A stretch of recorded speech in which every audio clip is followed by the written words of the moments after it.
மலேசியாவிலே அரசாங்க மதுஹப் ஷாஃபி மதுஹபாக ஏற்றுக்கொள்ளப்பட்டிருக்கிறது. மார்க்கம் இஸ்லாமாகவும் மதுஹப் ஷாஃபியாகவும் ஏற்கப்பட்டிருக்கிறது.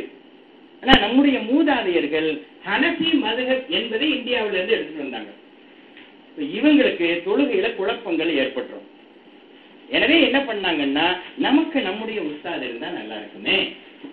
அது மாத்திரமல்ல, ஹனஃபி மதுஹபை இங்கேயும் நாம் நிரூபித்த பெருமையை நம்முடைய சந்ததி பெருமை என்று நினைச்சாங்க. ஒரு மதுஹப்ல இருந்து இன்னொரு மதுஹபுக்கு மாறுறது வேடிக்கையா, அல்லது இன்னொரு மதுஹபை உயிர் ஊட்டுவதே அது ஒரு பெரிய தியாகமானு கேட்டா நிச்சயம் தியாகம் தான்.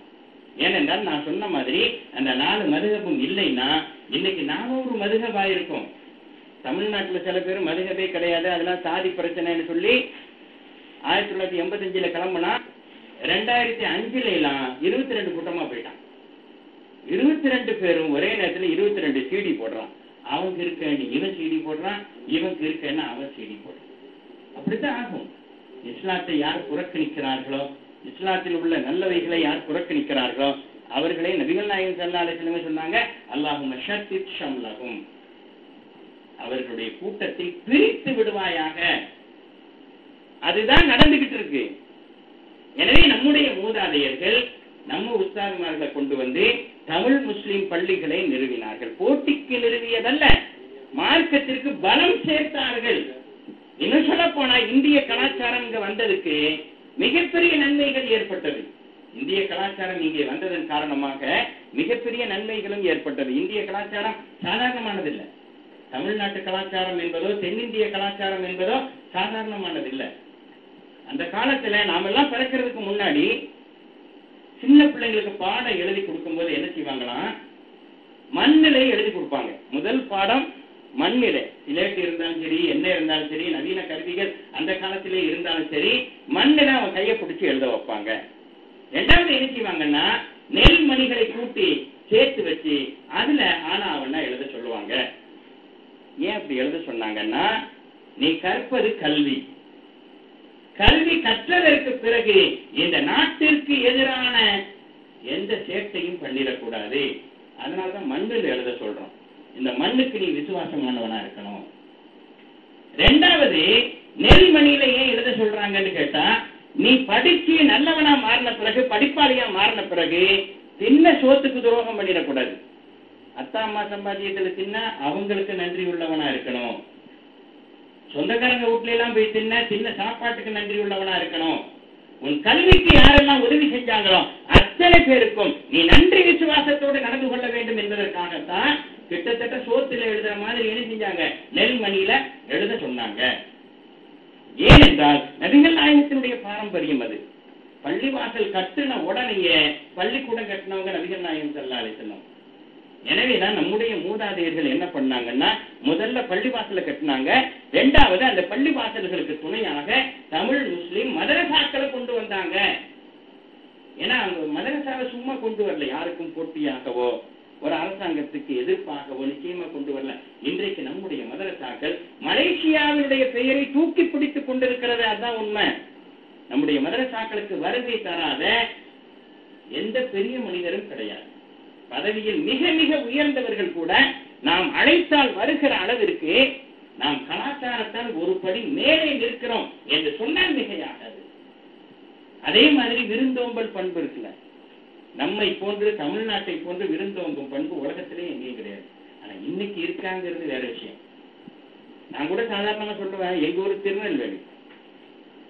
திருநெல்வேலி பக்கத்துல யாராவது சாப்பாட்டு நேரத்துக்கு விருந்தாளி வந்துட்டாங்கன்னா சோத்தை ஒழிச்சு வச்சிருவாராம் வீட்டுக்காரர்.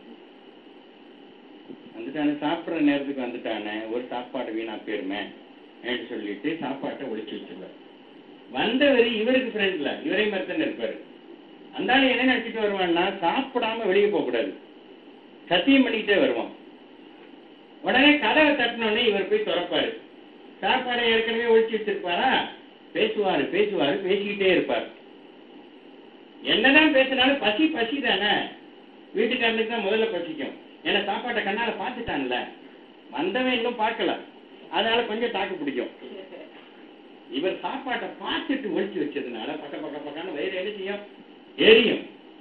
கொஞ்ச நேரம் ஆன உடனே ஃப்ரெண்டை பார்த்து சொல்லுவார், எங்க வீட்டுல எல்லாம் நீ சாப்பிடுவியான்னு கேட்பார். நான்லாம் சொன்னா எங்க வீட்டுல சாப்பிடுவியான்னு கேட்பார்.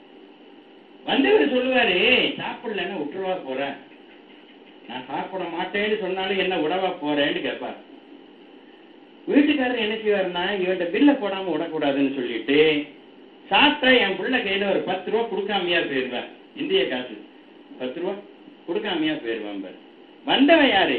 காசு கொடுக்கறதா இருந்தது நல்ல ஹோட்டலுக்கு போயிருப்பாரு. அவன் உடனே சொல்லுவான், அடுத்தவங்கிட்ட 10 வெள்ளி வாங்குற அளவுக்கு கேவலமான பிள்ளையா நீ பெற்று வச்சிருக்கேன், தின்னுட்டு போடா. அதுக்கப்புறம் தான் உட்கார சொல்லி சாப்பாடு கொடுப்பாங்க இந்த காலத்துல. ஆனா அந்த காலத்துல விருந்தோம்பல் பண்பிலே இந்தியர்கள் மிக உயரத்துல இருந்தாங்களாம். வீட்டுக்கு வீடு திண்ணை கட்டி இருப்பாங்க. இன்னைக்கு திண்ணையில எங்க போச்சுன்னு தெரியல. எடுத்தவனே கேட்டு தான். கேட்டுக்கு பின்னாடியும் காலிங் பெல் இருக்குது. காலிங் பெல்ல ரொம்ப விவரமா உள்ள ஆஃப் பண்ணி வச்சிருக்கிறது. எவனும் வந்துடக்கூடாது. சொந்தக்காரன் வந்தா கூட வெளியே இந்த செல்போனை வச்சுக்கிட்டு தான் உள்ள எழுதி வேண்டியிருக்கு, கூப்பிட வேண்டியிருக்கு. அந்த அளவுக்கு விருந்தோம்பல் பண்பிலிருந்து இன்றைய சமுதாயம் நழுவி விட்டது. அந்த காலத்துல திண்ணை கட்டி வச்சிருந்தாங்க. அந்த திண்ணையில வெளியூர்காரங்களாம், லாட்ஜ் எல்லாம் கிடையாது, வெளியூர்காரங்கெல்லாம் வந்து தங்குவாங்க. தங்கினா நைட்டு ஃபுல்லா தங்கலாம். அது அவங்களுக்கு சொந்தமான வீடு. திண்ணைக்கு உள்ளே தான் வீட்டுக்காரனுக்கு சொந்தம், திண்ணைக்கு வெளியே வர்ற விருந்தாளிக்கு சொந்தம். அவருக்கு சாப்பாட்டில் இருந்து எல்லா வசதிகளையும் வீட்டுக்காரர் பண்ணி கொடுப்பார். ரெண்டாவது, 16 வகை சாப்பாடு, 16 வகை கறி கேள்விப்பட்டிருக்கோம்ல. இன்னைக்கு 16 வகையை கண்ணால கூட நம்ம பார்க்க முடியாது. இன்னைக்கு ஒண்ணு இருந்துச்சுன்னா நாளைக்கு ஒண்ணு. ஆனால் 16 வகை கறிங்கிறது தமிழ்நாட்டில் தான் ஃபேமஸ். ஏன்னா அந்த காலத்துல தாய்மார்கள் என்ன செய்வாங்களாம், நிறைய பெரிய இலையா போட்டு 16 வகை கறி ஆக்கியிருப்பாங்க. ஆக்கிட்டு சோத்தை நடுவுல வச்சுட்டு இந்த 16 வகை கறியிலையும் கொஞ்சம் கொஞ்சம் கொஞ்சம் கொஞ்சம் கொஞ்சமா வைப்பாங்களாம். விருந்தாளிய உள்ளே இருந்து பார்த்துக்கிட்டே இருப்பாங்க. அம்மாமார்கள் என்ன செய்வாங்க, பார்த்துக்கிட்டே இருப்பாங்க. யார் எந்த கறியை அதிகமா சாப்பிடுறாரோ அதை மட்டும் அவருக்கு 2வது 3வது அதிகமா என்ன செய்வாங்க, வைப்பாங்க. ஆக வருகிறவருடைய மனதுக்கு கூட பிடித்தம் இல்லாத சாப்பாட்டை கொடுக்க கூடாது. அவர் பிடித்தமான கறியை சாப்பிடணுங்கிறதுல தமிழ் சமுதாயம், தென்னிந்திய சமுதாயம் மிக கவனமா இருந்திருக்கு. எனவேதான் சமீபத்தில் எஸ்.எஸ். அப்துல் காதர் பாக்கவின்னு ஒரு மிகப்பெரிய உஸ்தாத், அவங்களுடைய காலத்துல ஒரு புக்கு, சமீபத்தில் வஃபாத் ஆயிட்டாங்க. அவங்க ஒரு புக்கு எழுதியிருந்தாங்க, என்.எஸ். அப்துல் காதர் பாக்கவி. அவங்க புறவலர் போர்த்திய பொன்னாடைன்னு ஒரு புக்கு எழுதியிருந்தாங்க. அந்த புக்ல என்ன சொல்லியிருந்தாங்கன்னா, ஒரு காலத்தில் நபிகள் நாயகம் ஸல்லல்லாஹு அலைஹி வஸல்லம் மதீனாவுக்கு வருவதற்கு ஒரு 200-300 வருஷத்துக்கு முன்னாடி தமிழ்நாட்டில் இருந்து ஒரு அரசர் தன்னுடைய படை பரிவாரங்களோடு எல்லா நாட்டையும் பார்க்க போனார். எல்லா நாட்டையும் சுத்தி பார்க்க போனார். வேட்டைக்கு போற மாதிரி ஒவ்வொரு நாடா சுத்தி பார்க்க போனார். கடைசியில மதீனா என்கிற எஸ்ரி புக்கு வந்தார். அந்த காலத்துல எஸ்ரி புக்கு வந்த உடனே அங்கே அவரோடு இருந்த குருமார்கள்லாம் சொன்னாங்க, அரசர் போனார்னா அரசருடைய ராஜ ரிஷிகள்லாம் போவாங்கல்ல, அவங்க சொன்னாங்க, இந்த இடத்தில் ஒரு தீர்க்கதரிசி வர இருக்கிறார், ஒரு நபி வர போறார், அவர் இந்த உலகத்தையே புரட்ட போறாருன்னு சொன்னாங்க. அந்த அரசர் என்ன பண்ணாருன்னு கேட்டா, அந்த நபி வரும்போது நான் இருந்தாலும் இல்லாவிட்டாலும் அவரை வரவேற்பதற்கும் அவருக்கு மரியாதை செய்யறதுக்கும் ஒரு கூட்டம் இங்க இருந்தே ஆகணும்னு கூட வந்த 400 பேருக்கும் மதீனாவிலே வீடு வாங்கி கொடுத்து விட்டு வசதி பண்ணி கொடுத்துட்டு, அவர் வந்தார்னா, அந்த நபி வந்தார் என்றால் என்னுடைய கடிதத்தை கொடுங்கன்னு சொல்லிட்டு அவர்களை வரவேற்று ஒரு கடிதத்தையும் கொடுத்துட்டு போயிட்டார். அவர் அவருடைய அந்த படை பிரதானிகளோட அந்த நாட்டை விட்டு போயிட்டார். போனதுக்கு பிறகு 300 வருஷம் கழிச்சு நபிகள் நாயகம் ஸல்லல்லாஹு அலைஹி வஸல்லம் எஸ்ரிபுக்கு வருகிறார்கள். அபு அய்யூப் அல் அன்சாரியுடைய வீட்டிலே தங்குகிறார்கள். அபு அய்யூப் அல் அன்சாரி என்ன பண்றாருன்னா, ஒரு லெட்டரை கொண்டு வந்து ரசூலுல்லாஹ்ட்ட கொடுக்கிறார். நஞ்சு போன லெட்டர்.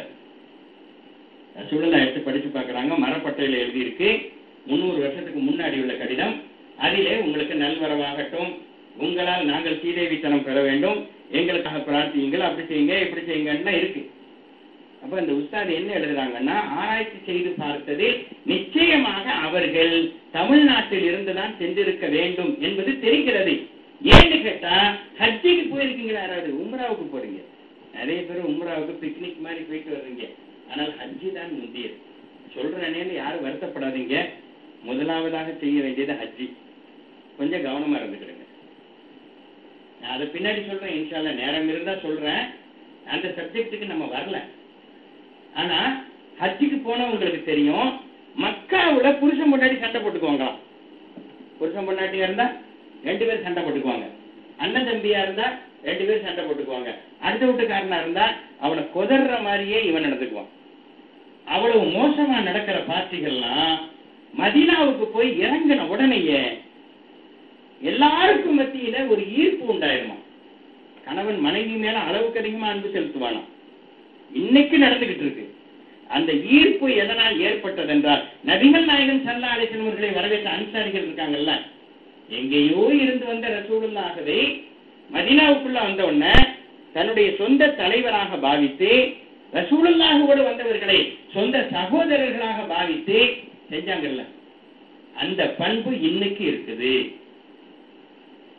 இன்னொரு லேட்டஸ்ட் செய்தி என்னன்னு கேட்டா, மக்காவில் இருக்கிற காபாவுடைய மினாராக்களையும் தாண்டி லாட்ஜிகள் ஒசந்துருச்சான். ஒரு காலத்துல ஒசரக்கூடாதுன்னு சட்டம் போட்டிருந்தான். இன்னைக்கு அமெரிக்காக்காரனுடைய கெடுபிடியின் காரணமா காபாவுக்கு என்னடா மரியாதைன்னு சொல்லிட்டு என்ன செஞ்சுட்டான், லாட்ஜிகள் எல்லாம் உயர்த்திக்கிட்டு இருக்கான்.